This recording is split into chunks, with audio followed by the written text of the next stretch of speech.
This is not for the poor like you. The words resonated in the elegant boutique as an invisible slap. Diego Mendoza felt how the air became dense, heavy, while the eyes of the other clients stuck in him as silent daggers. The saleswoman, a middle-aged woman with impeccable makeup and haughty attitude, looked at him from her glass and pride pedestal. But who really was Diego Mendoza?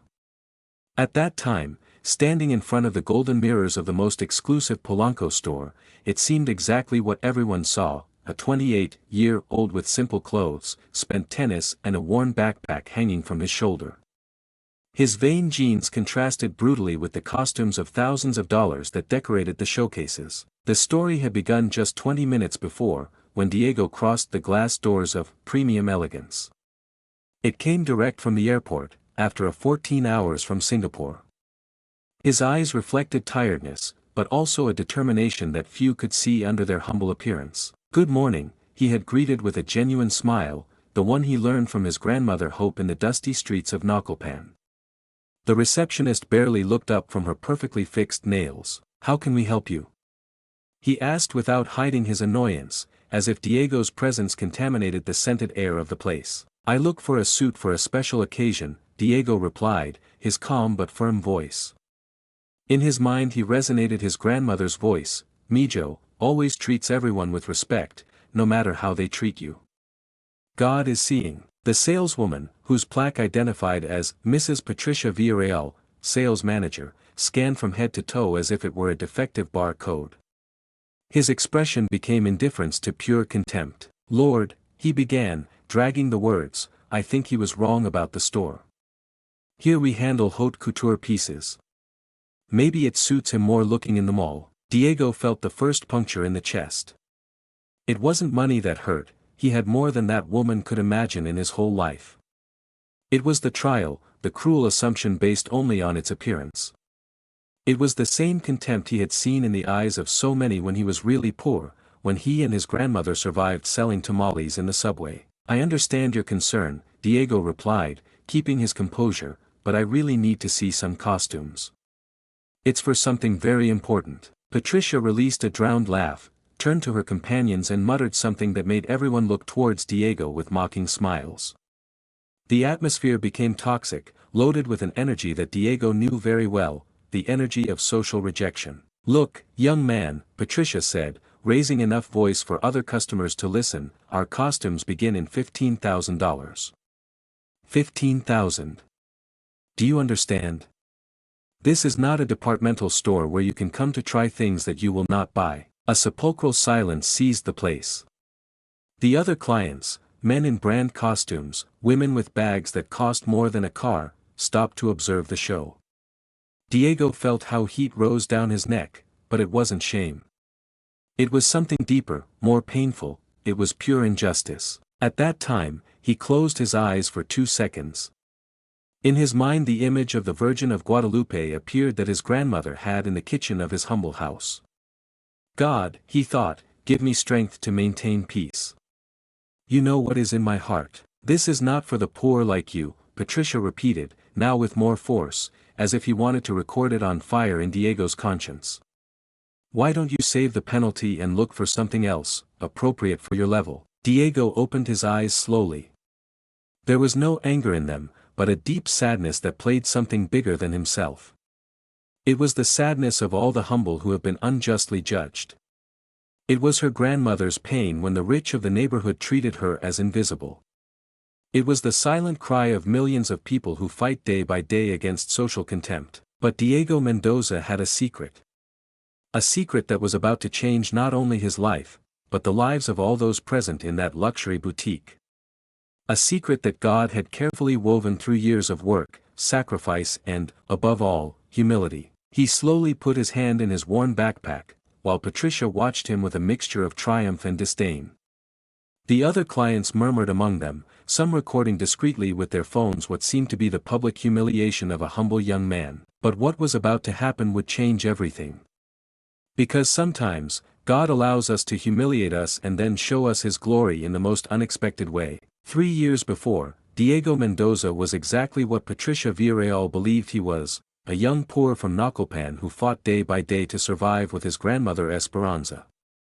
They lived in a two-quarter house with sheet roofs, where the noise of the rain became a night symphony that accompanied them to sleep. "Millet, no matter how little we have," Mrs. Esperanza said as he prepared mass for the tamales of the morning, "God always provides for those who have faith. But you have to work as if everything depended on you, and pray as if everything depended on him." Diego remembered those words now, standing at the boutique, while the fingers touched the object that would change everything. His mind flew back, towards those days when he and his grandmother got up at 4 in the morning to prepare tamales they would sell at the subway stations. Diego's real story began when he was 25 years old.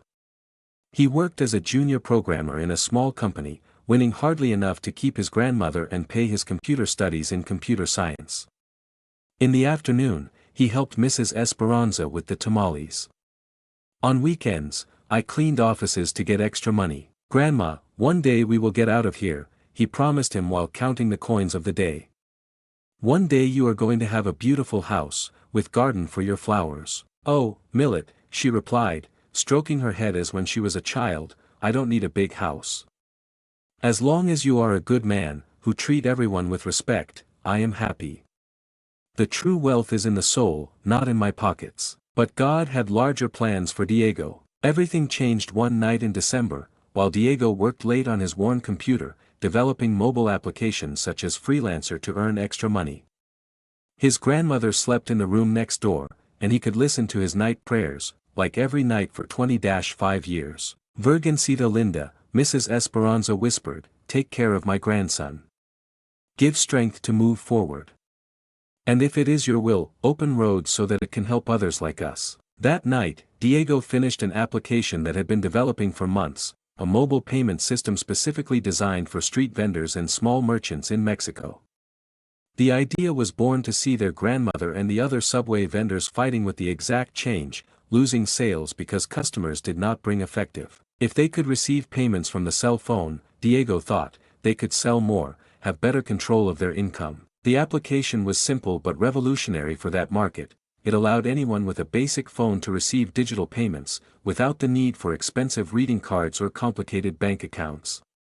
Diego called her Wait, a simple name that any Mexican would understand. The application rose to digital stores without many expectations. "God," he murmured before clicking on Publish, "if this is your will, that is to help humble people like us." At first, nothing happened. 10 downloads the first day, 20 the second. Diego continued with his routine, work, tamales, studies, more work. His grandmother noticed that she looked more tired than usual. "Are you okay, Mijo? I see you worried." "I am working on something, grandmother. Something that I hope will help us. While it is honest and helps others, it has God's blessing." But in the third week, something extraordinary began to happen. The downloads multiplied exponentially. First there were hundreds, then thousands.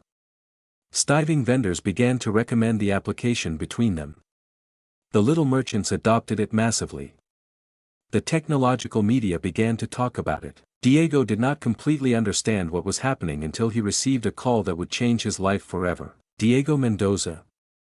asked a voice in English from the other side of the line.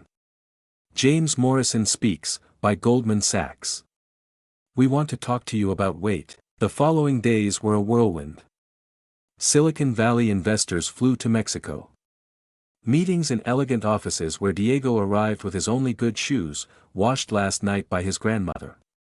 Contracts that I did not understand completely, numbers that seemed unreal. Mr. Mendoza, one of the investors told him, his application is revolutionizing the payment market in Latin America.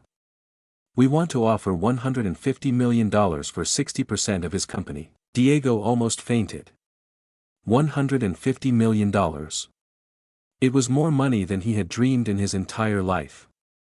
It was enough to get his grandmother out of poverty, to help all subway vendors, to change lives. But there was a condition: I would have to move to Singapore to handle the company's Asian expansion. It meant leaving his grandmother, at least temporarily. That night, Diego told Dona Esperanza everything. She listened silently, her eyes shining with tears of pride and sadness mixed. "Mijo," he finally told him, "God is opening very great doors to you. But always remember where you come from. Money is a blessing when used to do good, but a curse when used badly. Grandma, I want you to come with me. No, Mijo. I am already old for adventures. My place is here, praying for you. But promise me something, never forget the humble. Never despise anyone for their appearance. And always, always, thanks God for everything. Diego accepted the offer. In 6 months he went from selling tamales in the subway to being a millionaire. But he fulfilled his word. He installed his grandmother in a beautiful house in Cuernavaca, with the garden he had always dreamed. He assigned an account with enough money for a lifetime. And more importantly, it remained the same humble Diego as she had raised. Now, 3 years later, standing in that luxury boutique being humiliated by a pretentious saleswoman, Diego remembered his grandmother's words, "Money does not change who you are, just reveals who you always left." And Diego was about to reveal exactly who he was. Patricia Villarreal felt in her element. After 15 years working on luxury boutiques, he had perfected the art of identifying the appropriate customers of the inopportune.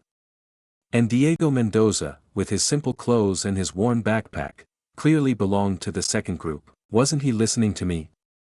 Patricia insisted, his voice full of contempt. I told him that this is not for the poor like you. Do you really think something can be allowed here? The other boutique customers had stopped completely, creating an invisible circle around Diego's public humiliation. Some held their phones discreetly, recording what promised to be a viral video of social discrimination. Diego kept his composure, but inside he felt every word like a whip.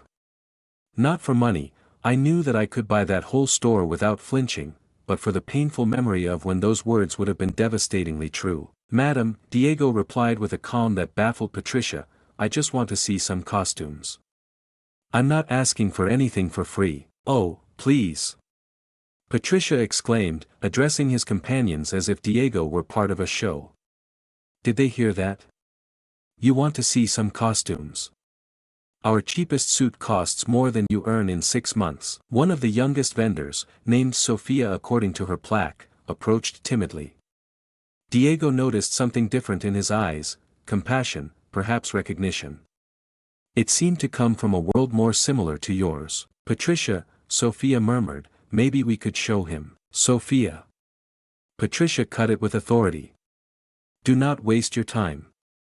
Also, see how you are dressed. You probably can't even pay the shoes that you bring. Diego looked down at his tennis. They were the same as he used since his poverty days, he had kept them as a reminder of his origins. His grandmother always said, the expensive shoes do not make you better person, Millet. Humility yes. At that time, an elegant client, a woman about 50 with a dress that probably cost more than a car, approached the group. His presence changed the dynamics of the place immediately. What is happening here? He asked in an authoritarian voice. Patricia was irritated as a soldier in front of her general. Mrs. Elizondo was just explaining to this, young, that perhaps she was wrong about the store. Mrs. Elizondo looked at Diego from top to bottom with an expression that mixed curiosity and disdain. I understand perfectly, he said. I hate when this happens. The shopping experience completely ruins. Diego felt how the air became heavier. Now it was not just a seller discriminating it, but a client supporting that discrimination. It was as if all the establishment of the store had joined him. Maybe they should have better security, Mrs. Elizondo continued, looking towards the entrance. To avoid that between anyone. The words resonated in Diego's mind as funeral bells. He closed his eyes for a moment and saw his grandmother's face. What would she say at this time? Millet, when they discriminate, do not respond with anger. Respond with dignity. Show who you really are, not with words, but with actions. Excuse me, said Diego, his voice now firmer, I understand that they have the right to choose their clients. But I also have the right to be treated with basic respect as a human being. Patricia let out a laugh that sounded like crystals breaking. I respect. Really? Lord, respect is one. And one having the economic capacity to be in places like this. Exactly, added Mrs. Elizondo. Respect is not free. It is paid with status, with class, with well, with the ability to belong to certain circles. Diego felt something broken inside his chest. It was not just personal injustice, it was the systemic injustice that those words represented.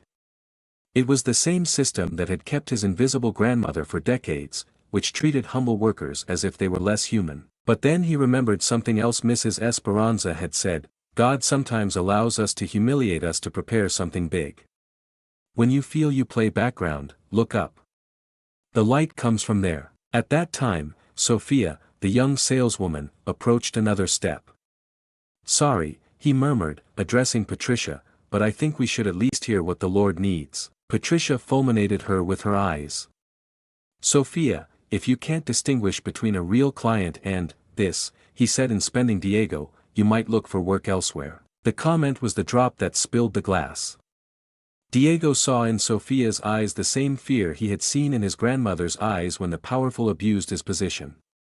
He saw injustice multiplying, spreading towards another innocent person. It was then that he made the decision. He put his hand slowly in his worn backpack.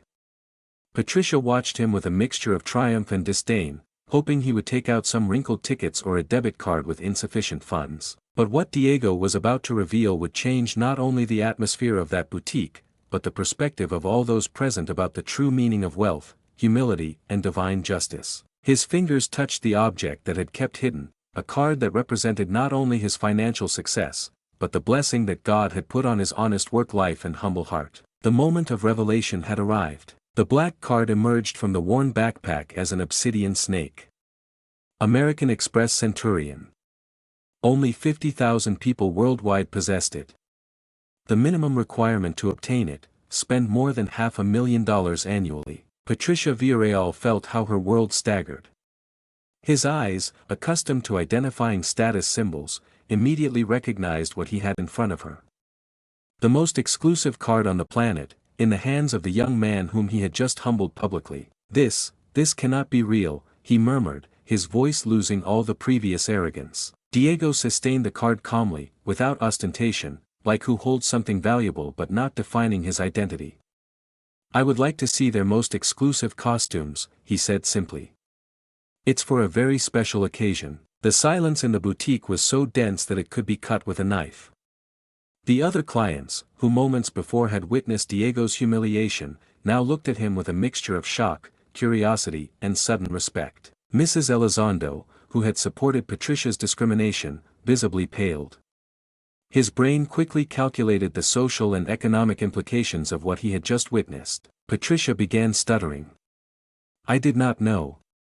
I mean, you seemed. Did it seem what? Diego asked serenity. There was no triumph in his voice, nor revenge. Only a deep sadness for the lesson that he had just imparted without wanting to. Sophia, the young saleswoman who had shown compassion, approached with bright eyes. In his gaze, Diego recognized something beautiful. It was not admiration for his wealth, but respect for his dignity under pressure. Lord, Sophia said in a soft voice, it would be an honor to help him find what he is looking for. Patricia tried to recover control of the situation. His professional survival instinct was activated as a switch. Of course, sir, sorry, what is your name? Diego Mendoza, he replied, without adding titles or elaborate explanations. Mr. Mendoza, Patricia continued, his voice now meloss and servile, I regret any misunderstanding. He already knows how this is, we have to be careful with security. Diego looked at her directly. In them there was no anger, but a depth that Patricia had never seen. It was as if he could see directly through her, even the depths of her soul. It was not a misunderstanding, Diego said calmly. You judged me for my appearance and decided that I did not deserve basic respect. That has nothing to do for sure. The words fell like stones in a silent pond, creating waves that reached every corner of the boutique. Some clients began to murmur between them, looking at Patricia with a mixture of discomfort and judgment. Mrs. Elizondo, feeling the change in social atmosphere, tried to distance himself discreetly from the situation. But Diego had noticed her. Excuse me, madam, he said directly, you mentioned that respect is paid with status. Is the same thing still thought? The woman blushed intensely. His whole life had built his identity around his economic status, and now he faced someone who clearly had more resources than her, but had been humiliated by his humble appearance. He babbled, looking for an elegant exit that did not exist. Diego did not wait for his answer.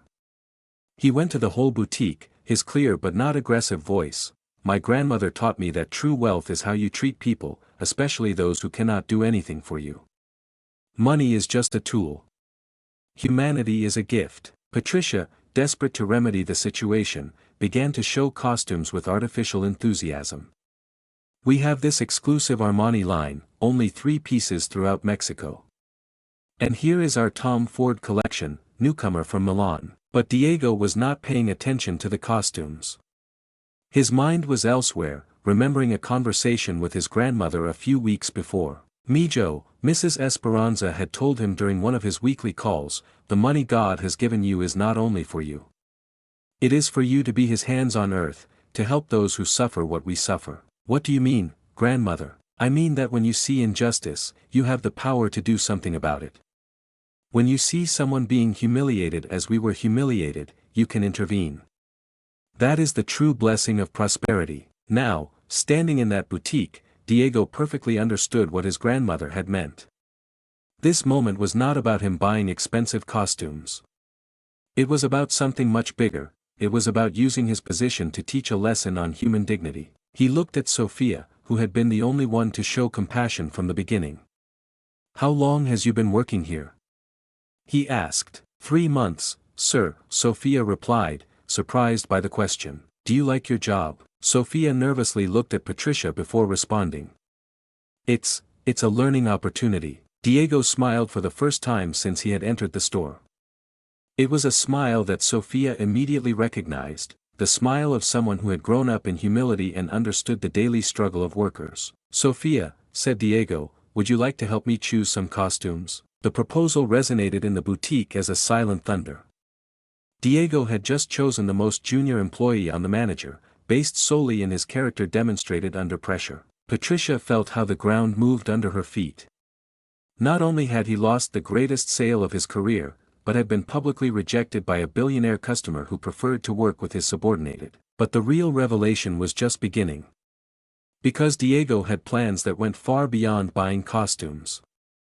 He had a lesson to teach, an injustice to correct, and a demonstration to make about the true meaning of power and humility. Sophia approached Diego with trembling hands, even processing the surreality of the moment.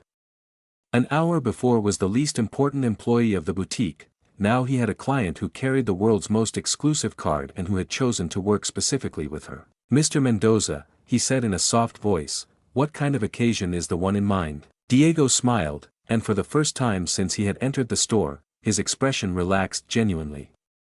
It's for my best friend's wedding. We're going to be your godfather. How beautiful! Sophia exclaimed with sincerity. It must be someone very special for you. It is. We grew together in the neighborhood. He also went ahead, but never forgot where he comes from. As it should be. Patricia observed the interaction from a prudent distance, her mind desperately calculating how to recover control of the situation. But every attempt to approach was subtly blocked by Diego, who kept his attention exclusively in Sophia. Do you know what? Diego said, heading directly to Sophia, I need several costumes, not only one. Also some for business occasions. Could you show me a complete selection? Sophia's eyes illuminated. A sale of multiple high-end suits would mean a commission that would change your life. Of course, Lord. What colors do you prefer? I trust his criteria, Diego replied. You seem to have a good eye for these things. While Sophia began to select costumes, Patricia couldn't stay out more time. He approached with a forced smile that did not reach his eyes. Mr. Mendoza, as store manager, I would like to supervise personally. It will not be necessary, Diego interrupted it courtly but firmly. Sophia is doing an excellent job.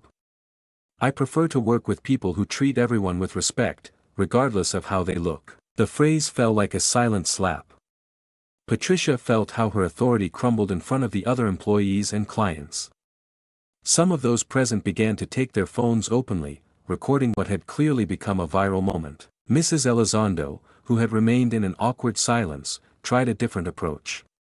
He approached Diego with a calculated smile. "Mr. Mendoza, what a pleasant surprise. I am Marta Elizondo, of the Elizondo family. Maybe he has heard of our companies." Diego looked at her with an impenetrable expression. "No, I haven't heard. But tell me, Mrs. Elizondo, do you still think that respect must be won with status?" The direct question left her unanswered.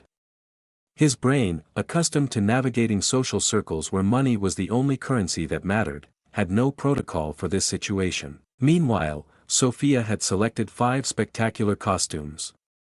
Each represented months of their current salary, but handled them with professional care and genuine enthusiasm. "This Armani in navy blue would be perfect for the wedding," he explained, "and these Tom Ford in gray and black would be ideal for business meetings. I also selected this Brioni that has just arrived from Italy." Diego listened carefully, impressed by the knowledge and passion Sophia demonstrated. It was clear that she really understood fashionable and had been studying the products, despite being the newest in the team. "Can I try the navy blue first?" Diego asked. "Of course, sir. The tester is here." While Diego headed to the tester, Patricia finally exploded. His frustration and humiliation overflowed in a reaction that would seal their destiny. "This is ridiculous," he exclaimed high enough for everyone to listen. "Sophia is new, she doesn't know what she does. I have 15 years of experience. Mr. Mendoza, you are making a mistake." The silence that followed was deafening. Diego emerged from the tester. The Armani suit was perfect, as if he had been tailored. But his expression had changed. There was no patience in his eyes. "Mrs. Patricia," he said in a clear and authoritarian voice, "in the last 30 minutes you have humiliated me publicly. He has judged me for my appearance, he has told me that I do not deserve to be here, and now he is sabotaging the work of his employee. Do you really think that 15 years of experience justify it?" Patricia realized that she had crossed an irreversible line. His face broke down as he understood the magnitude of his mistake. I wanted what?" Diego interrupted her. Did he want to demonstrate his power over someone who considered inferior? Did he want to humiliate someone to feel better with himself? At that time, Diego took his phone and scored a number. The conversation was brief but shocking. "Diego Mendoza speaks, yes, the weight of Pape. I need to talk to the general manager of Eleganza Premium Mexico, now." Those present observed with growing fascination while Diego waited. Sophia looked at him with a mixture of admiration and concern, intuiting that something big was about to happen. Diego's phone rang after 5 minutes. "Mr. Mendoza?" A nervous voice was heard on the other side. "I am Roberto Fernandez, General Manager. It is an honor to talk to you. What can I help you?" Diego put the phone in speaker, so that everyone could listen. "Mr. Fernandez, I am in his Polanco boutique and I would like to discuss some customer service policies." "Of course, sir. Is there any problem?" "I have just discriminated and publicly humiliated by its sales manager, Patricia Villarreal, who told me verbatim that, this is not for the poor like me, and suggested to look for another store." The silence on the other side of the phone was so heavy that you could feel physically. Patricia had lost all the color of her face. "Mr. Mendoza," the trembling voice of the general manager continued, "I offer my most sorry for apologies. This is completely unacceptable. We will take immediate measures." "I have not finished," Diego continued. "I also want to recognize Sofia Morales, who was the only employee who treated me with respect and dignity from the moment I entered. She demonstrated true professionalism and knowledge of products." Sophia covered her mouth with her hands, tears of emotion shining in her eyes. "Understood, Mr. Mendoza. Could you take a few minutes to communicate with the store directly?" "Of course." Diego hung and looked around the boutique. The other clients watched him with a mixture of respect and fascination. Some applauded discreetly. Mrs. Elizondo had completely disappeared, clearly uncomfortable with the situation. Patricia approached Diego with tears in her eyes. "Mr. Mendoza, please. I have a family to keep this job." Diego looked at her with an expression that mixed compassion and firmness. "Mrs. Patricia, I also come from a humble family. I know what it is to need a job. But I also know what it is to be humiliated by people who feel superior. The difference is that when I had the power to change things, I chose to use it to protect others, not to hurt them. At that time, the store phone rang. Patricia replied with trembling hands, "Patricia." The voice of the general manager was heard. "I want you to put Sofia Morales on the phone immediately." With trembling fingers, Patricia passed the phone to Sofia. "Sofia Morales?" asked his voice. "Yes, sir," Sofia replied nervously. "Immediate cash, you are promoted to sales manager of the Polanco boutique. Your salary increase will be 200%. Patricia, I want to see you in corporate offices tomorrow first hour." The shock in the boutique was palpable. Sofia staggered, Diego sustained her gently. Patricia collapsed in a chair, understanding that her career in the company was over. But Diego was not over yet. He had a lesson to teach, one that would touch not only the lives of the people present, but would extend far beyond that luxury boutique. Sofia held the phone with trembling hands, still processing the words he had just heard. Sales manager. 200% increase. Everything had changed in minutes. "Thank you, Mr. Fernandez," he managed to articulate. "No. I don't know what to say." "Thank Mr. Mendoza," the voice replied from the phone. "And Sofia, I want you to know that this ascent is not just because of this situation. We have been monitoring your performance since you arrived. Your sales have been consistently high and customer comments on you have been exceptional. We just needed the right opportunity." Diego smiled upon hearing this. His intuition about Sofia's character had been correct. He had not chosen a random employee, he had recognized someone who really deserved a chance. Sofia hung the phone and went to Diego with tears in her eyes. "Mr. Mendoza, I don't know how to thank you." "Don't thank me," Diego replied warmly. "Thanks your work hard and your good heart. I just helped be noticed." Patricia watched the scene from her corner, the reality of her situation settling slowly. 15 years of career, destroyed in an afternoon by their own prejudice and arrogance. But Diego was not over. He approached Patricia with an expression she did not expect, compassion. "Mrs. Patricia," he said gently, "I want to ask something, and I ask him to be honest with me and with himself." Patricia looked at him with red eyes, waiting for the final blow. Why did he treat me as he did? What led her to judge me so hard? The question took her by surprise. I expected anger, revenge, humiliation. I did not expect introspection. I don't know, he blotted. It is that, they taught me in this work. To identify serious clients. And you, what? You looked like me when I was young, he finally confessed, the words coming out like a repression river. I come from a poor family from Ecatepec. I worked very hard to get here, to get away from that life.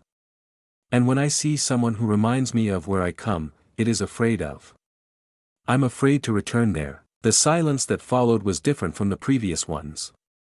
It was not tense or uncomfortable, it was reflective, almost sacred. Diego nodded. I understand. Fear of going back can make a person reject his own past. But let me tell him something, Mrs. Patricia. He sat in one of the elegant chairs of the boutique, inviting Patricia to do the same. 3 years ago, I was exactly what you thought it was. I lived with my grandmother in Naucalpan, we sold tamales in the subway to survive. I cleaned offices at night and scheduled computers for the day. Patricia's eyes opened with surprise. One day, I developed an application that changed my life. But the most important thing I learned was not how to handle money, but how to handle success without losing my humanity. Diego Paso, seeing that he had complete attention not only of Patricia, but of all those present in the boutique. My grandmother told me something that I will never forget, Mijo, when God blesses you with abundance, it is not for you to forget those who suffer, but so you can help them better. She taught me that denying our humble origins does not make us richer. Patricia began to cry silently. For the first time in years, he remembered the poor girl from Ecatepec who dreamed with a better future, before fear and ambition transformed her into someone who despised her own roots. Mr. Mendoza, he murmured, can you forgive me? Diego got up and extended his hand. I already forgave her from the moment I understood her fear. But the important question is not if I forgive it. The question is if you can forgive yourself and use this experience to be better. At that time, Diego made a decision that surprised everyone present. Mr. Fernandez, he said, marking the general manager again and putting the phone in speaker, I'm Diego Mendoza again. Tell me, Mr. Mendoza, I want to propose something. Patricia Villarreal made a serious mistake, but I think he can learn from him. Instead of fire, I would like to consider it to a training program on diversity and inclusion. Learn not only about customer service, but about how their own life experiences can make it more empathic, no more prejudice. Patricia looked at him with total disbelief. In addition, Diego continued, I would like to establish a training program for all premium elegance employees. A program that teaches that real luxury is not to exclude people, but to include them with elegance and respect. Mr. Mendoza, replied the general manager, clearly impressed, that's extraordinarily generous.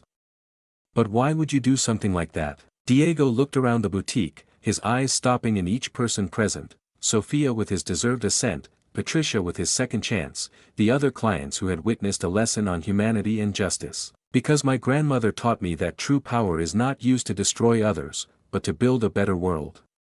And because I think we all deserve the opportunity to be better than we were yesterday. Okay, Mr. Mendoza. We will implement your program immediately. Diego hung and went to the entire boutique. I want everyone to understand something. The money I have does not make me better person than any of you. What makes us better people is how we choose to treat others, especially when we have the power to hurt them or help them. Sophia approached timidly. Mr. Mendoza, do you still want to buy the costumes? Diego smiled. Of course. And I want you to receive the entire commission. It has been the best customer service that I have received in a long time. While Sophia prepared the transaction, Patricia approached one last time. Mr. Mendoza, he said in a broken voice, I don't deserve his generosity. None of us deserve the blessings we receive, Diego replied. But we can choose what to do with them. You can choose to use this second chance to be the person that the Ecatepec girl dream of being. At that time, Diego understood why God had allowed him to go through that humiliation. It was not just to teach Patricia a lesson or to ascend to Sophia.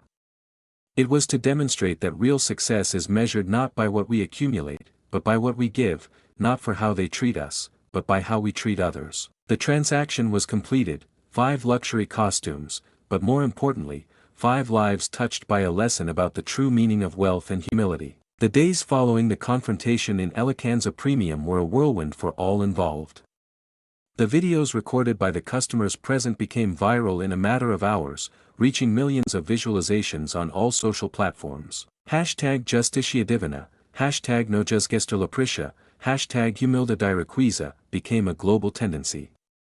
The comments came by thousands, most celebrating the lesson of humility, but also generating debate on social class, discrimination and the true meaning of success. Diego had returned to his penthouse in Santa Fe, but he could not take off his mind what happened. That night, like every night for 3 years, he called his grandmother in Cuernavaca. Mijo, said Dona Esperanza in that warm voice that always reassured him, I saw the news. All Mexico is talking about you. Do you think I did the right thing, grandmother? What do you think? Do you feel in peace with God? Diego reflected. Yes, I feel alone. But I also feel, I don't know, as if there was a bigger responsibility now. That's right, Mijo. When God puts us in situations like that, it is because we want us to use our light to illuminate the darkness of others. But be careful not to let pride take over you. Meanwhile, in a small apartment in the Roma neighborhood, Sofia Morales cried with emotion while telling her parents about her rise. His family, Oaxaca immigrants who had worked for a lifetime in humble jobs, could not believe that their daughter had been promoted to manager in just 3 months. It is a miracle of the Virgin de Juquila, said his mother, hugging her. I always knew that your good heart would take you far. It wasn't just my heart, Mom, Sophia replied. It was to meet someone who recognized my work and gave me a chance. Mr. Mendoza taught me that goodness can change lives. In another part of the city, Patricia Villarreal was in a very different situation. He had spent all the morning awake, reflecting on the events of the previous day. Her husband, a construction worker who had always admired her success in the luxury world, found her crying at the kitchen table. "What happened, Patricia?" "I saw something in the news but I didn't understand well." Patricia told him the whole story, without omitting details, without justifying himself. For the first time in years, he was completely honest about who had become and why. "I am ashamed to admit it, but I had forgotten where I come. I had forgotten when you and I did not even have for rent, when we sold quesadillas outside the factory to survive." Her husband took her by the hand. "Patricia, we all make mistakes. The important thing is what you do now. That man, Diego Mendoza, gave me a second chance when I could have destroyed me. I don't know why he did it, but I'm not going to waste her." The corporate office of Eleganza Premium Boiled Activity. Roberto Fernandez, the general manager, had received calls from international media, worried and, surprisingly, hundreds of employment requests from people who wanted to work for a company that was implementing the Mendoza program of inclusion and respect. "Lord," his assistant told him, "we have a meeting with Mr. Mendoza at 10 a.m. to discuss the details of the training program. Did you confirm your assistance?" "Yes, but asked that the meeting be in the Polanco store, not here in corporate offices." Fernandez frowned. "In the store? Why?" He said he wanted to talk directly to employees who would be implementing the program. At 10 a.m. Diego arrived at Eleganza Premium Polanco. This time, his reception was completely different. All personnel expected it in training, as if it were a presidential visit. "Good morning," Diego greeted with the same simplicity as always, but now everyone responded in unison with genuine respect. Sofia approached, wearing safer in her new role. "Mr. Mendoza, it is an honor to have it here again." "Honor is mine, Sofia. How do you feel in your new position?" "As if it were a dream, but I am working hard to prove it that I deserve it." "He already demonstrated it," Diego smiled. Patricia appeared from behind the group, visibly nervous but determined. He had dressed in simpler clothes, less ostentatious than his previous style. "Mr. Mendoza," he said in a trembling voice, "I wanted to personally thank him for giving me this opportunity. I have been reflecting a lot about what happened, and I want to be better." Diego looked at her sincerely. "We all deserve to grow, Mrs. Patricia. The past does not define us, our future actions yes." The meeting that followed was extraordinary. Diego did not arrive as a millionaire client dictating terms, but as someone sharing a vision. He talked about his own discrimination experience, not only in that store, but throughout his life. "The program I want to implement is not about being politically correct," he explained. "It is about recognizing that all human beings have dignity, regardless of their appearance, their origin or their bank account." The program included monthly training on empathy and inclusive service, real employee stories about personal operation, a recognition system for employees that will demonstrate exceptional respect towards all customers, a scholarship fund for employees who would like to continue their education. "But the most important thing," Diego continued, "is that this program must be born from the heart, not fear. It is not about following rules by obligation, but to understand that each person who enters through that door is someone who deserves respect." Roberto Fernandez, who had been taking notes frantically, raised his hand. "Mr. Mendoza, this will require a significant investment. Are you willing to?" "I will cover all the costs," Diego interrupted. "But with one condition, I want the program to be implemented in all premium elegant stores in Mexico and the United States. And I want other luxury chains to have access to the program for free." The silence that followed was pure admiration. Diego was not only investing in a store, but in changing an entire industry. Sofia timidly lifted her hand. "Mr. Mendoza, can I ask you something personal?" "Of course. Why does all this do?" "I mean, he already demonstrated his point. I could simply continue with his life." Diego smiled, and for a moment, everyone could see Nakalpan's humble boy who was still living in his heart. "Because my grandmother taught me that when God blesses you, it is for you to bless others. And because I think that if each of us treats a person with more respect than he received, we can change the world, and interaction at the same time." The consequences of that day in the boutique were spreading like waves in a pond, touching lives and changing perspectives of ways that no one had anticipated. But the story was not over yet. the deepest lesson was to come. 6 months after the incident in Premium Elegance, life had changed dramatically for all involved. The Mendoza program had been successfully implemented in 47 luxury stores in Mexico and the United States, and another 23 companies had adopted similar versions. Diego was at the Mexico City airport, waiting for his flight back to Singapore. He had come to Mexico for his best friend's wedding, the same occasion for which he had gone to buy the suit that afternoon that changed so many lives. Mijo, his grandmother had told him that morning during breakfast in Cuernavaca, "I am very proud of you. Not for the money you have, but for the man you have become. Everything I am owed to you, grandmother." "No, Mijo. What you are owes to God and your own heart. I only taught you to listen to it." While waiting in the VIP room of the airport, Diego received an unexpected call. "Mr. Mendoza.